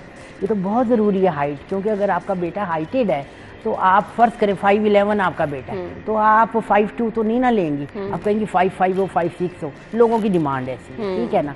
तो प्रोफाइल देख के ही वो जाती हैं, तो ऐसी लड़की को ऐसे ही जरा, यानी प्रोफाइल में आपको बच्ची का रंग भी लिखना है, गोरा है या काला है? बस फेयर लिख दें, वैसे जरूरी भी नहीं है, ऐसा भी नहीं है, ठीक है सही। और क्या प्रोफाइल में आपको ये भी लिखना पड़ता है बच्ची की हाइट कितनी है? Of course, this is the second question. First question is age क्या है, हाइट क्या है, and third is what is the education. अच्छा, ठीक हो गया। सो इस तरह के क्वेश्चन बस पूछे जाते हैं, कोई ये नहीं पूछता खाना बनाना आता है, घर संभाल लोगी, घर साफ सुथरा रख लोगी? कोई पूछ लेता है। अच्छा। पूछ भी लेता है कि बेटे आपको खाने में क्या पकाना आता है, तो वो फिर उसकी माँ बोलती है हाँ ये बस पका लेती है, इसको बेकिंग का बहुत शौक है, चाइनीज का बहुत शौक है, इस तरह की बातें। मतलब बड़ा कंफर्टेबल लेवल। कैसे क्वेश्चन पूछे जाते हैं? लड़के से हाँ लड़का आता है तो लड़के को अच्छा बेटे आपका क्या नाम है, वही बातें कि अच्छा आप क्या जॉब करते हैं, ज़्यादा जॉब के मुतालिक उसको पूछते हैं कि अच्छा जॉब करते हैं, आपको कितने साल लगे जॉब करते हुए, और आप अगर आपको बाहर अपॉर्चुनिटी मिले कि आप जाएंगे बाहर, इस तरह की बातें भी पूछते हैं। अब आजकल ये बड़ा इशू आ रहा है कि लड़के ने पहले से छुप के शादी की होती है, फैमिली को पता नहीं होता, तो कभी कोई ऐसा फेस करना पड़ा? नहीं नहीं, मेरा तो ऐसे आपको मैंने बताया है कि 85% वाकई मेरे जानने वाले लोग होते हैं, तो ये बात है। तो लेकिन ये इश्यूज हैं, फेस करने पड़ते हैं। हमें बुशरा साहिबा ने गुजरावाला से ज्वाइन किया। जी बुशरा साहिबा। अस्सलाम वालेकुम। जी वालेकुम सलाम। जी मेरी 2 बेटियां हैं माशाल्लाह से, लेकिन दोनों के रिश्ते नहीं हो रहे क्योंकि लोग इनकार करके चले क्यों जाते हैं। रिश्ते नहीं हो रहे? पहले वजह बता देना रिश्ता होने की। माशाल्लाह किसी चीज की कमी नहीं है, प्यारी भी है, लेकिन फिर भी नहीं हो रही। जो लोग आते हैं मतलब क्या रीजन बता के जाते हैं? क्या बच्चे का रंग ठीक नहीं है, कद ठीक नहीं है, मतलब कुछ तो बता के जाते होंगे ना? बहुत ही छोटे मोटे नुस्खे निकाल देते हैं कि क्या नाम है बच्ची का कद ठीक नहीं है, या फिर क्या नाम है चलती ठीक नहीं है। अच्छा, कोई आपके घर बार को लेके भी इशू कहते हैं कि आपका घर अच्छी जगह पे नहीं है या आपका घर बड़ा नहीं है, ये इशू भी होते हैं? घर तो माशाल्लाह हमारा बहुत अच्छा है, लेकिन बस बच्चियों को देख के ना नुक्स निकालते हैं कि छोटी है या फिर लंबी है बहुत, इस तरीके से। यही तो इश्यूज हैं जो हम डिस्कस कर रहे हैं कि क्यों लोगों का ये माइंडसेट चेंज नहीं होता कि अगर बच्ची की हाइट नॉर्मल है तो उसकी शादी में मसला होगा, अगर बच्ची का रंग नॉर्मल है, अगर आप मतलब क्या बहुत दुबली पतली बच्ची होनी चाहिए कि लोग कहते हैं कि अच्छा नॉर्मल भी हो तो चल जाएगी? नॉर्मल भी हो बस मोटापे की तरफ बिल्कुल ना हो। अच्छा हाँ जी प्लीज़, ये तो है आपको पता है, क्योंकि ये माँ की बात भी नहीं है, लड़के की बात है। लड़का पहली बात कहता है कि अम्मी आप रिश्ता देखने जा रही हैं ना, लड़की मोटी ना हो। अच्छा, फैमिली से पहले आप खुद जाके लड़की को देख कर आती हैं? बिल्कुल, फैमिली से पहले अच्छा। खुद जाके मैं मिल के आती हूँ, लड़की को देख के आती हूँ, उनकी घर देख के आती हूँ, सब कुछ उनसे बात करके आती हूँ ताकि मैं एक्सप्लेन, क्योंकि मेरे पास जब लड़के वाले आते हैं ना तो वो जब कहते हैं कि मैं उनको लड़की दिखाती हूँ ये वाली, तो सबसे पहले लड़की की माँ पूछती है, लड़के की माँ पूछती है कि आप लाइव मिली हैं इनको, आप इनके घर गई हैं? अगर मैं कहती हूँ ना नहीं मैं इनको जानती हूँ, इनके घर नहीं अभी गई, वो कहती फिर आप ये साइड पे रिश्ता रखें, जिसकी आप घर गई हैं, जिनको आप मिली हैं, उनके बारे में मुझे बताइए। तो फिर ये जाना पड़ता है मुझको। सही, तो तस्वीरों पे लोग रिलाई नहीं करते? नहीं, तस्वीरों पे बस वो पूछते भी तो है ना। सही। मुझे ये बता दीजिएगा, कुछ लोग बड़े परेशान होते हैं कि मैच मेकर्स भी झूठ बोल देती हैं, लड़के के बारे में बताती कुछ है, लोगों के रेंट पे घर होते हैं और ये कह देती हैं कि जी इनका अपना घर है, फिर उनको भी परेशानी। बिल्कुल, देखिए ये बड़ी गलत बात है, बहुत ही गलत बात है। आप ये देख लें कि अगर खुदा ना खास्ता मैं यूँ करती होती तो 12 साल से मैं ना होती, ठीक है ना। फिर ये है कि अल्लाह से भी डरना चाहिए हमें। देखिए अभी मतलब मैं यहाँ बैठी हुई हूँ, पता नहीं मैंने कितने दिन जीना है, तो अल्लाह के पास जाके इसकी कितनी बड़ी सज़ा है। तो प्लीज़ मेरी सारी मैच मेकर से है, हर चीज़ पैसा नहीं होता, प्लीज़ झूठ ना बोलें। मैं तो अपने बेटे के लिए भी जाती हूँ ना तो मैं सच सच सारी बातें कहती हूँ जो भी होती हैं। अल्लाह का शुक्र है मेरे बच्चे हैं, ये नहीं कि मेरे बच्चे हैं बहुत अच्छे हैं, पढ़े लिखे भी हैं, समझदार भी हैं, अपने पाँव पे खड़े हैं, मगर फिर भी कोई ना कोई जो है मैं कह देती हूँ, कहना चाहिए। सही। मैं आज के प्रोग्राम का जो हमारा मकसद था, मैंने शुरू में ही आप लोगों के साथ डिस्कस किया था कि वो इशू जो नॉर्मली लोगों को फेस करने पड़ते हैं, जिसकी वजह से रिजेक्शन का सामना होता है, लोग जाते हैं। अभी हमारे साथ बुशरा साहिबा थी जो कि कह रही थी कि बच्चियाँ उनकी बिल्कुल ठीक हैं, अच्छी दिखती हैं, लेकिन बावजूद इसके बहुत सारे मसाइल का सामना है। इसी तरह कुछ लोगों की बच्चियाँ जॉब कर रही हैं, उनके रिश्ते नहीं हो रहे, लोगों को मसाइल होते हैं कि जी बच्ची जॉब ना करती हो। कुछ लोग ये हैं कि जी कहते हैं कि लड़की होनी ही गोरी चाहिए। अब जिनके बच्चे गोरे नहीं वो क्या कर लें। हमें एक कॉलर ने ज्वाइन किया, जुहेब ने। जी जुहेब कहिए। जी अस्सलाम वालेकुम। वालेकुम सलाम। जी मैं ये जानना चाह रहा था कि मैच मेकर जो होते हैं वो पे ले लेते हैं, पैसे ले लेते हैं, लेकिन वो खुद भी तो रिश्ता नहीं ना करवाते। वो हमसे पैसे चार्ज कर लेते हैं लेकिन रिश्ता नहीं करवाते। मेरी सिस्टर और ब्रदर है, हम दोनों का रिश्ता करना चाहते हैं। अच्छा, मुझे क्योंकि डबल आवाज आ रही है तो इनका सवाल आप रिपीट कर दें। क्या कह रहे हैं जी आयशा? ये अच्छा, रिश्ते कराने वाले वो कह रहे पैसे ले लेते, रिश्ता अच्छा नहीं दिखाते। बस ये आपको पता है कि तरह तरह के लोग होते हैं, आपको वही बात होगी ना। अगर आप अल्लाह से भी है ना, और अगर आप किसी के बच्चों के लिए अच्छा करेंगे, आपके घर में खुद आपके बच्चों के लिए अच्छा होगा। बिल्कुल सही। अगर आप ये सोच लेंगे ना तो फिर आप कभी ऐसी बात नहीं करेंगे। बिल्कुल। ये वो इश्यूज हैं जो कि हमारी सोसाइटी में हैं। लोगों ने भी बताया, आपा हमारे साथ मौजूद थी, इन्होंने भी बताया कि किस तरह से लोगों की डिमांड्स क्या होती हैं। मेरे ख्याल से अगर आप जदीद दौर में रह रही हैं, पढ़े लिखे हैं, तो प्लीज़ इन चीज़ों से आपको दूर होकर सोचना चाहिए। बेटे और बेटियां सबके घरों में होती हैं। हो सकता है आपको बेटे का बहुत अच्छा रिश्ता मिल जाए, बेटी का रिश्ता करने में मसला हो रहा है, दूसरे बेटे के लिए आपको भी मसाइल का सामना हो। सो इन चीज़ों को अगर आप थोड़ा सोच समझ के चलेंगे, किसी के लिए आसानी पैदा करेंगे, आपके लिए भी आसानी होगी। बहुत बहुत शुक्रिया आपके वक्त के लिए। So much. नाज़रीन, हम ब्रेक के बाद आते हैं। अक्सा हमें ज्वाइन करिए, उनकी तरफ चलेंगे। Aqsa, over to you. जी बिल्कुल ना, सब्जियों की कीमतों के हवाले से आपको आगाह करें तो सब्जियों की कीमतों में आज भी बदस्तूर इजाफा देखने में नज़र आ रहा है। स्पेशली जो रोज़मर्रा के खानों में इस्तेमाल होने वाली सब्जियां हैं, उनमें दुकानदारों की जानिब से ज़्यादा इजाफा देखने में नज़र आता है। जहाँ पे 20 से 30 रुपये का बाकी सब्जियों में इजाफा किया जाता है, तो जो मौसमी सब्जियाँ हैं जिनका रोज़मर्रा खानों में इस्तेमाल किया जाता है, उसमें ज़्यादा इजाफा, जैसे 50 से 100 रुपये का इजाफा ज़्यादा देखने में नज़र आता है। कीमतों के हवाले से आपको आगाह कर देते हैं उन्हीं सब्जियों के बारे में जो रोज़मर्रा के खानों में इस्तेमाल होती हैं। आलू की जो सरकारी कीमत है वो 43 रुपये की सरकारी रेट मुकर्रर की गई, जबकि उसमें इजाफा करते हुए उसको 50 से 100 रुपये तक की कीमत में फ़रोख्त किया जा रहा है। प्याज की जो सरकारी कीमत है वो 96 रुपये सरकारी रेट मुकर्रर किए गए हैं, जबकि इसमें इजाफा करते हुए उसको 150 रुपये से 200 रुपये तक कीमत में बेचा जा रहा है। टमाटर की जो सरकारी कीमत है वो 135 रुपये सरकारी रेट मुकर्रर की गई, जबकि इसमें इजाफा करते हुए इसको 150 से 160 रुपये तक की कीमत में फ़रोख्त किया जा रहा है। अदरक की जो सरकारी कीमत है वो 620 रुपये सरकारी रेट मुकर्रर की गई, जबकि इसमें इजाफा करते हुए इसको 700 रुपये तक की कीमत में फ़रोख्त किया जा रहा है। मज़ीद ऐसे ही सब्जियाँ हैं जिनमें दुकानदार 50 रुपये की 100 रुपये का इजाफा करते हुए दिखाई दे रहे हैं। तो हम शहरी जब यहाँ पर सब्जियाँ खरीदने के लिए आते हैं, स्पेशली वो सब्जियाँ जिन्होंने रोज़मर्रा खानों में इस्तेमाल करनी होती है, वो मजबूर होते हैं कि वो उसी रेट पर खरीद कर लेकर जाते हैं। तमाम प्राइस कंट्रोल कमेटियों से शहरियों का ये मुतालबा होता है इस हवाले से कि प्रॉपर को इंतजाम किया जाए, उसी रेट पर सब्जियाँ फल फ़रोख्त होनी चाहिए जो सरकारी रेट मुकर्रर किए गए हैं। तमाम उन्होंने मुतालबा करते हुए दिखाई दे रहे हैं कि पहली अशिया खुर्द उनकी पहुँच से दूर हैं। अब जब ये भी जो है 50 से 100 रुपये के इजाफे के साथ फ़रोख्त की जाएंगी तो ये भी उनकी पहुँच से दूर हो जाएंगी। तमाम उन्होंने प्राइस कंट्रोल कमेटियों से इस हवाले से मुतालबा किया है कि उसी रेट पर फल और सब्जियाँ फ़रोख्त होनी चाहिए जो सरकारी रेट मुकर्रर किए गए। थैंक यू अक्सा, आपने हमें सब्जियों की कीमतें बता दी। हम ब्रेक के बाद आएंगे, आपको ज्वाइन करेंगे। Stay with us. Welcome back. अभी सिटी ट्रैफिक पुलिस का एक बहुत ज़बरदस्त मैसेज आपसे शेयर करने लगे हैं। ये ना सिर्फ सिटी ट्रैफिक पुलिस का है, बल्कि ये हम तमाम लोगों का मैसेज होना चाहिए। आए, एम्बुलेंस को रास्ता दें, क्योंकि सबसे पहले हक है ज़िंदगी का। मैंने एक्चुअली में क्योंकि बहुत सारी चीज़ें आप रोड पे जाते हो ऑब्जर्व भी कर रहे हैं, तो नॉर्मली लोगों का रवैया यही होता है कि आप फौरी तौर पर कहीं पे एम्बुलेंस की आवाज़ सुनते हैं तो स्पेशल टास्क ये दिया गया है कि उन्होंने जहाँ कहीं रश है, जैसे ही एम्बुलेंस आएगी तो उन्होंने फौरी तौर पर एम्बुलेंस को रास्ता देना है। सो आप लोगों से भी रिक्वेस्ट ये है कि जहां कहीं वार्डन्स आपको एक्टिव नजर आ रहे हों कि एम्बुलेंस को वो रास्ता दे रहे हैं, वहां पर आप भी उनका साथ दें। बहुत अफसोस उन लोगों पर होता है जो हॉस्पिटल्स के बाहर गाड़ी खड़ी करके चले जाते हैं, रॉन्ग पार्किंग करके चले जाते हैं।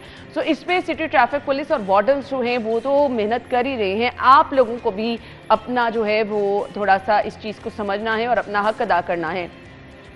आप ये समझ लें कि अगर आप गाड़ी हॉस्पिटल के गेट के बाहर लगा के चलेंगे, इमरजेंसी के बाहर आपकी मोटरसाइकिल खड़ी है, तो अगर एम्बुलेंस को जो है वो आना पड़ गया, अचानक इमरजेंसी में जाना बहुत ज़रूरी है, तो आपकी गाड़ी या बाइक अगर उसमें हर्डल हो रही है तो कितना नुकसान हो सकता है, किसी की ज़िंदगी जा सकती है। सो रोड पर, अस्पतालों के बाहर, किसी इमरजेंसी सर्विस के बाहर रॉन्ग पार्किंग से गुरेज करें। और इसके साथ साथ अगर कहीं पर आपको नज़र आ रहा है कि एम्बुलेंस है तो प्लीज़ अपनी जिम्मेदारी समझें। किसी की ज़िंदगी का सवाल हो सकता है, किसी की जान का सवाल हो सकता है। जरूर रेस्क्यू की गाड़ियों को और इमरजेंसी सर्विसेज की जितनी गाड़ियां हैं उन्हें रास्ता दें और आप भी अपना जिम्मेदार शहरी होने का सबूत अदा करें। आगे बढ़ेंगे, हमने कुछ बात करनी है। वीकेंड है तो शहर की सूरत हाल मौसम की क्यों ना आपको बताएं, ये तो बिल्कुल ही नहीं हो सकता क्योंकि आपने अपना वीकेंड स्पेंड करना होता है, किसी ने बाहर भी जाना होता है। सो वेदर अपडेट्स कोमल हमें बता रही हैं। Over to you. लाहौर शहर के मौसम की बात की जाए तो मौसम अच्छा खासा गर्म और खुश्क है। घुटन महसूस हो रही है, सांस लेने में दुश्वारी का सामना हो रहा है। इस वक्त मैं जिलानी पार्क में मौजूद हूँ और फूलों में जैसे भी कलर हो, अगर हवाएं ना चल रही हों तो फूलों का रंग भी जो है वो मानिंद सा दिखाई देता है। अगर मेरे कैमरामैन आपको मेरे राइट साइड पर, अपने लेफ्ट साइड पर फूलों का जो है वो रंग दिखाएँ तो इस वक्त जो है वो कलर तो इनका काफ़ी खूबसूरत है, लेकिन चूँकि हवाएँ नहीं चल रही हैं तो ये खूबसूरती भी मानिंद होती हुई दिखाई दे रही है, क्योंकि जैसे ही ठंडी हवाएं चलती हैं तो हम देखते हैं कि इन्हीं फूलों में खूबसूरत सा निखार आ जाता है, जो कि देखने वालों को भी काफ़ी ज़्यादा अपनी जानिब रागिब करता है। और अगर मेरे कैमरामैन मेरे लेफ्ट साइड पे दिखाएं, यानी मेरे अक्कम में भी अगर आपको दिखाएं, तो जो हरियाली है वो भी मुरझाई हुई नज़र आ रही है। और इस वक्त सूरत हाल जो है वो पूरे शहर लाहौर की कुछ इसी तरह से है कि हर चीज़ का निखार जो है वो बिल्कुल मानिंद महसूस हो रहा है। और लाहौरिये भी बिल्कुल इसी तरीके से, उनके चेहरे भी मुरझाए हुए हैं, लटके हुए हैं, क्योंकि लाहौरिये भी इंतज़ार कर रहे हैं कि लाहौर शहर का मौसम कुछ देर के लिए सही लेकिन बेहतर तो हो, हवाएं तो चलें। एटलीस्ट हवाएं चलने की वजह से जो घुटन महसूस होती है वो तो महसूस नहीं होगी। बिल्कुल इसी तरीके से अगर बहुत शुक्रिया कोमल, आप ख्याल रखिएगा, हमें इजाज़त दीजिए, अल्लाह हाफ़िज़।